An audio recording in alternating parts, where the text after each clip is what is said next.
The U.S. will take over the Gaza Strip, and we will do a job with it, too. We'll own it and be responsible for dismantling all of the dangerous unexploded bombs and other weapons on the site. Donald Trump has an extraordinary plan for Gaza. A U.S. takeover of the Gaza Strip, resettlement of millions of Palestinians from Gaza to Jordan, Egypt and other countries in the region, and U.S. ownership of Gaza in the long term. I do see a long-term ownership position, and I see it bringing great stability to that part of the Middle East and maybe the entire Middle East. And everybody I've spoken to, this was not a decision made lightly. Everybody I've spoken to loves the idea of the United States owning that piece of land, developing and creating thousands of jobs with something that will be magnificent in a really magnificent area that nobody would know. Nobody can look because all they see is death and destruction and rubble and demolished buildings falling all over. With Israel's Prime Minister standing next to him in the White House, Trump said he wants to give Gaza such a makeover that it becomes the Riviera of the Middle East. And I don't want to be cute, I don't want to be a wise guy, but the Riviera of the Middle East, this could be something that could be so bad, this could be so magnificent. Hello and welcome to Connecting the Dots. I'm Unman Bhattacharya. Let's connect the dots of Trump's Gaza plan and what it could mean for West Asia or the Middle East.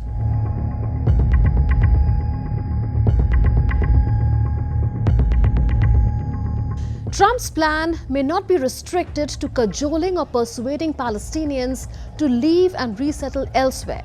He has not ruled out sending U.S. troops to secure American ownership. In other words, the military option is not off the table. But the White House is playing it all down. The president has not committed to putting boots on the ground in Gaza. He has also said that the United States is not going to pay for the rebuilding of Gaza. His administration is going to work with our partners in the region to reconstruct this region. And let me just take a step back here, because this is an out-of-the-box idea. That's who President Trump is. That's why the American people elected him.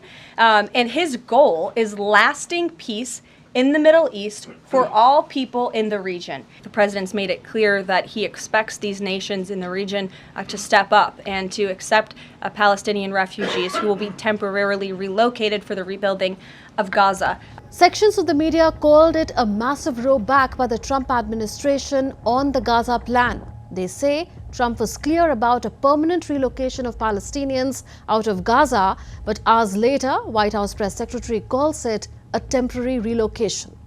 Here's U.S. Secretary of State Marco Rubio echoing her. In the interim, obviously, people are going to have to live somewhere while you're rebuilding it. So are we already seeing signs of the Trump administration rowing back on its Gaza plan? We don't know that yet. What we know is that the reception to Trump's plan from the international community has been rather cold, barring Israel's Prime Minister, the far right and some mainstream leaders in Israel who are welcoming it. He has a different idea, and I think it's worth paying attention to this. We're talking about it. He's exploring it with his people, with his staff. I think it's something that could change history, and it's worthwhile really pursuing this avenue. The Palestinian Authority, ordinary Gazans and Hamas reject Trump's plan outright. Palestinian President and the Arab League say Trump's suggestion would violate international law. This land is a Palestinian land. It's the international law. It's the Arab Peace Initiative. We refuse any kind of transfer for the Palestinian people. We are against any occupation, whether Israeli occupation or American occupation, to the Palestinian land. We are living in our country, in our state, in our land, and we will not leave forever. Though Trump says everybody loves his plan, the Arab nations from Egypt and Jordan to Qatar, UAE and Saudi Arabia, which Trump thinks could play a key role in executing the plan, have rejected it. Regional heavyweight Saudi Arabia rejected any attempts to displace Palestinians from their land outright, saying it won't establish ties with Israel without the creation of a Palestinian state. The backlash is not just regional.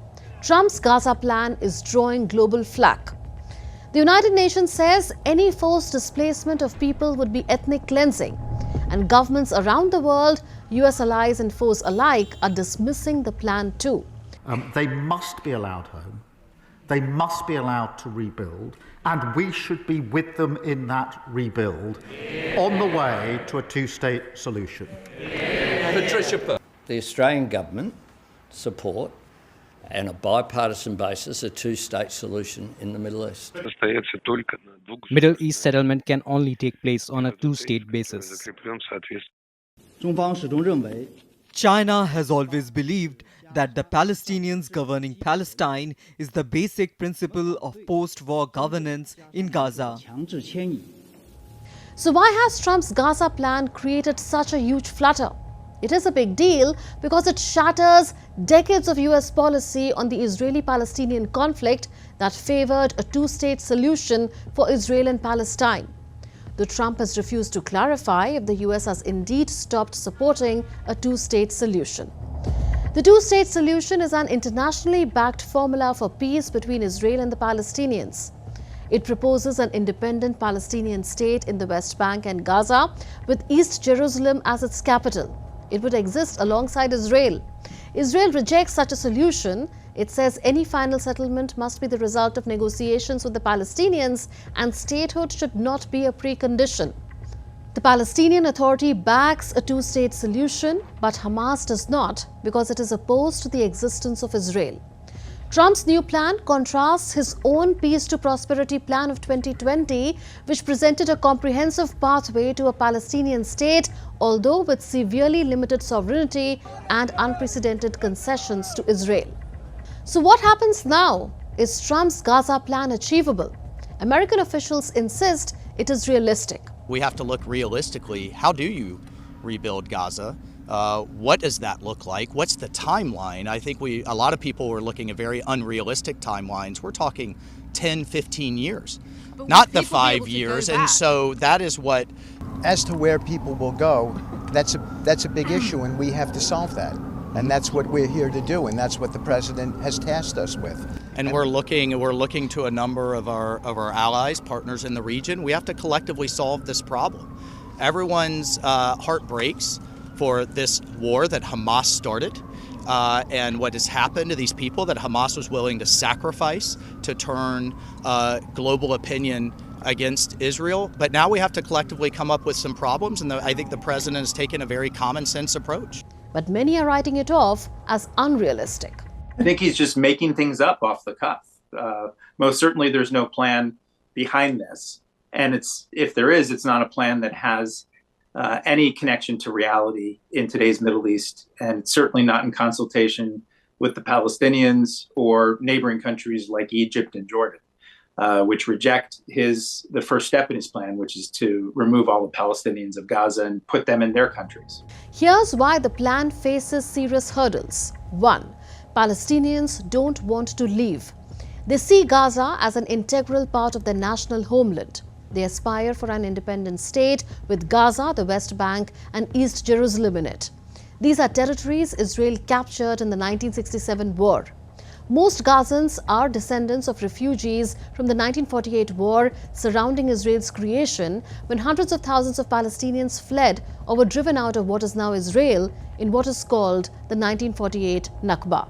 They were not allowed to return to Israel as they would have outnumbered the new state's Jewish population. Trump's proposal amounts to the biggest displacement and scattering of the Palestinian people since the 1948 Nakba. Also, Trump's claim that Gazans do not want to return contradicts visible evidence on the ground. Since the ceasefire, thousands have returned to North Gaza. 2. Forcible removal would violate international law. International humanitarian law prohibits forcible removal of civilians from their home territory or ethnic cleansing. The Geneva Convention, which is the international standard for humanitarian law in conflict, states that civilian displacement shall not be ordered unless the security of the civilians involved or imperative military reasons so demand. Trump's plan also risks violating long-standing resolutions of the United Nations Security Council and General Assembly supporting Palestinians' right of self-determination, which India also backs proactively. 3. Arab countries will not accept Palestinians. Though Trump claims Jordan and Egypt would come around to the idea despite the rejections, these countries that made peace with Israel decades ago have repeatedly rejected proposals to resettle Palestinians within their borders for political and other reasons. They fear that a mass influx of Palestinian refugees would once again destabilize the region, as it did in the decades after the 1948 war. Both countries have struggling economies that would have a hard time absorbing a large number of refugees.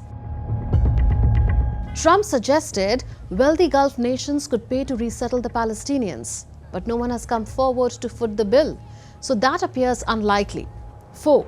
Trump has leverage, but so does West Asia or the Middle East. Though it won't be surprising if Trump applies economic pressure on countries like Egypt and Jordan, which have long relied on American aid, these countries can use the levers too if they see a major threat to their national security. Wealthy Gulf countries, which have also historically provided aid to Egypt and Jordan, could help them cushion any economic blow. So can Trump still go ahead with his Gaza plan? Well, there is a precedent of the George Bush II administration going ahead with its military campaign in Iraq in 2003, even without the sanction of the UN Security Council. But with no one ready to foot the bill, a similar move in West Asia looks far-fetched. For now, Trump's plan can have immediate consequences on ceasefire and hostage release negotiations and sustenance of an agreement. It can also boost political support for Netanyahu from hardliners at home.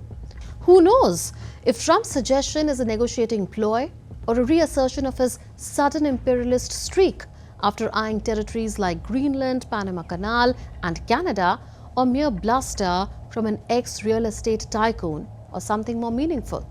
To sum it up, Trump's Gaza plan may or may not succeed, but there are signs that America's Middle East policy is going through a big churn.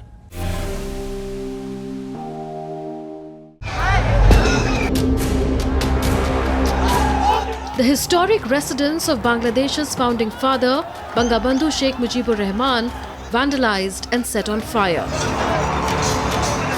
This house at Dhanmundi 32 in Dhaka is more than just a building. It's a symbol of Bangladesh's independence. It is where Bangladesh declared the country's freedom from Pakistan in 1971. Thousands of protesters, armed with hammers, sticks and other tools, surrounded the house, which had been turned earlier into a memorial museum. The attack happened while the ousted former Bangladesh Prime Minister and daughter of Sheikh Mujibur Rahman, Sheikh Hasina, was delivering a speech online. In that address, Hasina urged her supporters to stand against the Muhammad Yunus-led interim government. She accused it of plotting to kill her and her family.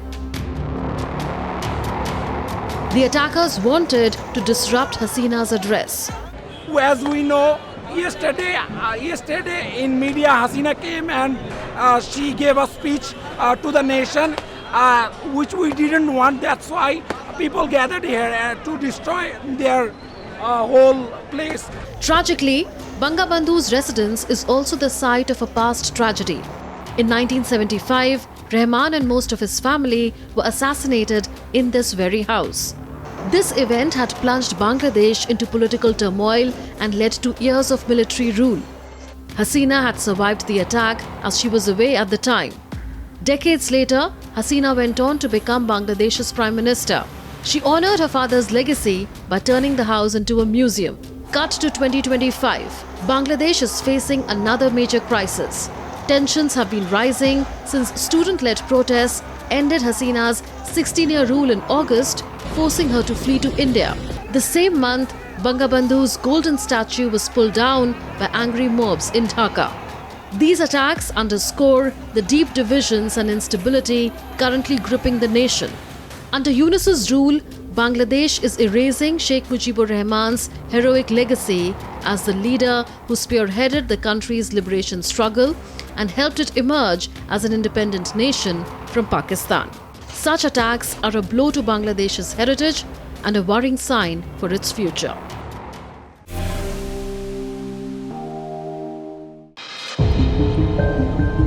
What you see on your screen are scenes from Örebro in Sweden.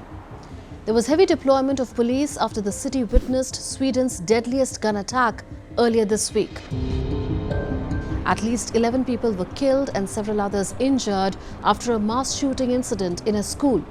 Swedish police cordoned off the area around the school.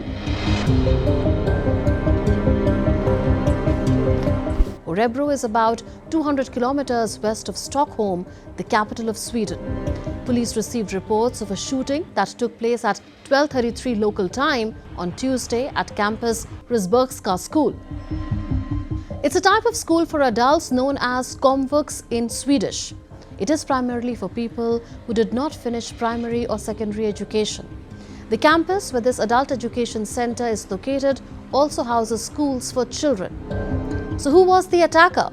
The gunman has been identified as 35-year-old Rickard Andersson. He was unemployed. Police said the suspected attacker had a hunting license. They believe he acted alone and was among those found dead. Police believe the suspected gunman had killed himself.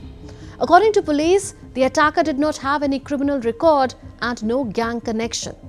Police said the motive behind the crime was not immediately known. The Swedish Prime Minister called the Örebro school attack the worst mass shooting in the country's history. Today we have seen a brutal, deadly violence against completely innocent people. This is the worst mass shooting in Swedish history. There are still a lot of answers missing, and I can't give them the answers either. But there will come a time when we will learn what has happened, how it could happen, and what motives may have been behind it. So what did the Swedish Prime Minister say? What motives could have been behind the attack? Sweden's police is looking into that. After the attack, speculation over the angle of crime has been rife. This is because the attack took place at an adult education center. Many students in Sweden's adult education system are immigrants who want to improve their basic education, get a degree, and learn Swedish to help them find a job in Sweden. But police have so far ruled out the possibility of any ideological or terrorist motive behind the attack. We still believe that we have the primary perpetrator, although we do not rule out others with connections.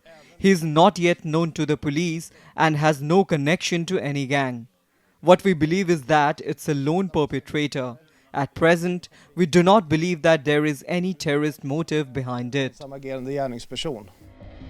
The apartment you see on your screen is where the suspected attacker allegedly lived. Police searched the apartment for further investigation. Reports say the family of the suspected attacker described him as a lonely man who had limited contact with his family for many years. The ordeal of the attack was terrifying. Gunshots rang out at the school. Teachers and students desperately ran from their classrooms or locked themselves inside. There were a few gunshots at the beginning, then there was a brief pause, and then started a continuous chain of gunfire. People who survived saw people being pulled away, injured. Listen to some of the survivors. A guy next to me was shot in the shoulder. He was bleeding a lot. When I looked behind me, I saw 3 people on the floor bleeding. Everyone was shocked. They said, "Get out, get out." I and my friend tried to save the life of this person. People were very shocked. The police were not on site and neither was the ambulance. So we had to help. I took my friend's shawl and tied it tightly around the shoulder so that the person would stop bleeding so much. I thought that this was my last time, my last day, that I'm getting shot today. We heard a bang, but we didn't react as if it was a gunshot. We thought it might have been doors or something else that was closed with a bang. Then shortly afterwards, there were 2 consecutive bangs and then they increased in frequency. And then we understood that it was a shooting. So my teacher shouted for us to close the doors, lock the doors, and I lay down on the floor. As instructed, we did that and hid under the beds in the middle. Police locked down schools and a restaurant in the area. People were told to stay inside their homes. At first, it didn't sound as bad as it was, but eventually my daughter started calling and asking if I had been nearby, and then I realized there were more than just a few injured people. So it was a terrible all day and all evening. Residents in Örebro are in shock. People laid flowers and lit candles outside the school a day after the incident in memory of the victims. devastating shock that happened yesterday, and Örebro is today a city in mourning. We woke up knowing that 11 people have been shot and killed today. It's such a sad day, and my thoughts are with everyone who has been affected by this horrendous act. Sweden's King Carl XVI Gustaf, Queen Sylvia and Prime Minister Ulf Kristersson visited the site of the mass shooting. They placed flowers at a memorial set up near the Adult Education Centre. European Commission President Ursula von der Leyen expressed her sympathy on social media platform X. She said, and I quote, "In this dark hour, we stand with the people of Sweden." School shootings are rare in Sweden. While there have been some incidents in the past, nothing has been as severe as this. In recent years, Sweden has faced a surge in gang-related violence, including shootings and bombings. This has led to a higher rate of gun violence in Sweden compared to other EU countries. But fatal school attacks are still very rare. According to the Swedish National Council for Crime Prevention, 10 people were killed in 7 school attacks between 2010 and 2022. It is worth noting here that Sweden has a relatively high rate of gun ownership compared to other European countries, mainly for hunting. But this is still much lower than in the United States. The recent gang violence has also highlighted a problem with illegal weapons. One of the most high-profile past incidents was in 2015 when a 21-year-old, motivated by racism, killed a teaching assistant and a student and injured 2 others. In 2017, a man drove a truck into shoppers in central Stockholm, killing 4 people. Now, after this devastating school attack in Örebro, Sweden must face the reality of gun violence and find a way to move forward. That's all in this edition of Connecting the Dots. We'll see you next week with more raging issues. Until then, it's a goodbye from all of us in the Delhi newsroom. This is Munmun Bhattacharya signing off. Take care and stay safe.